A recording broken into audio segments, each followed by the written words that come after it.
আসসালামু আলাইকুম ওয়া রাহমাতুল্লাহি ওয়া বারাকাতুহু। আলহামদুলিল্লাহি রাব্বিল আলামিন ওয়াল আকিবাতু লিল মুত্তাকিন ওয়াস সালাতু ওয়াস সালামু আলা নাবিয়িহি মুহাম্মাদি ওয়া আলিহি ওয়া সাহবিহি আজমাইন। আম্মা বা'দ। সম্মানিত দিনদার ভাই বোনেরা, আজকে আমরা শিখব যজমের বিবরণ, যজমের পরিচয়, অর্থাৎ যজম কাকে বলে, যজম হলে কিভাবে পড়তে হয় সেই নিয়ম আজকে আমরা শিখব। তাহলে আসুন দেখি যজম কিভাবে পড়তে হয়। এখানে যে চিহ্নটি দেখতে পাচ্ছেন, এই চিহ্নটির নাম হচ্ছে যজম। যজম দুই রকমের হতে পারে, যজম দুই রকমের হতে পারে। যেমন এটাও যজম, এটাও যজম।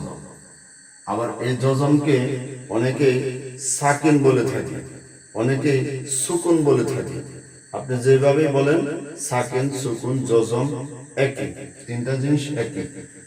এরকম হতে পারে, এরকম হতে পারে। এখন যজম ওয়ালা হরফ, অর্থাৎ যজম যে হরফে থাকবে সেই হরফ আগের হরফের সঙ্গে, অর্থাৎ আগে যে হরফ থাকবে যজম ওয়ালা হরফের আগের হরফের সঙ্গে একত্রে একবার পড়া যাবে, একত্রে একবার পড়া যাবে।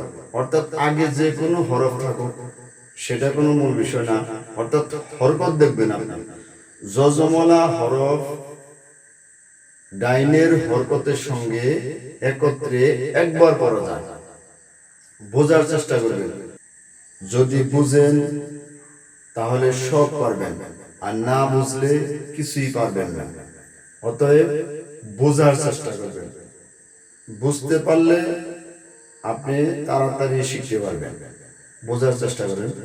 যজমলা হরফ ডাইনের হরকতের সঙ্গে একত্রে একবার পড়া যায়। যজমলা হরফ ডাইনের হরকতের সঙ্গে একত্রে একবার পড়া যায়। হরকত তো চিনেন, এক জবর এক জের এক পেশকে হরকত বলে। এখন যে হরফের মধ্যে হরকত আছে সেই হরফ দিয়েই পড়তে হবে।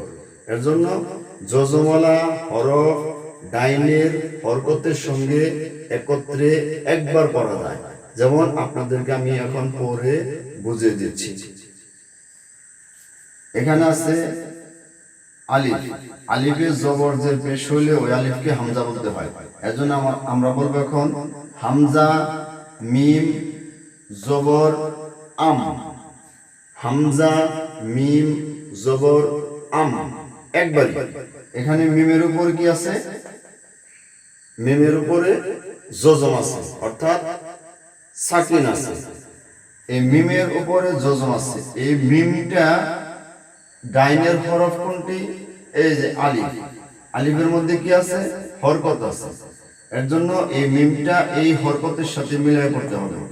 এই মিম এই হরকতের সাথে মিলিয়ে পড়তে হবে। হামজা মিম জবর আম, হামজা মিম জবর আম, একবারই, একবার পড়া যাবে আগের হরকতের সঙ্গে। অর্থাৎ যে হরফে যজম থাকবে তার আগের হরফের সঙ্গে একবার পড়া যাবে।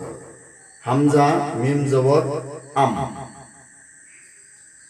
হামজা তা জবর আপ, হামজা তা জবর আপ, একবার, শেষ।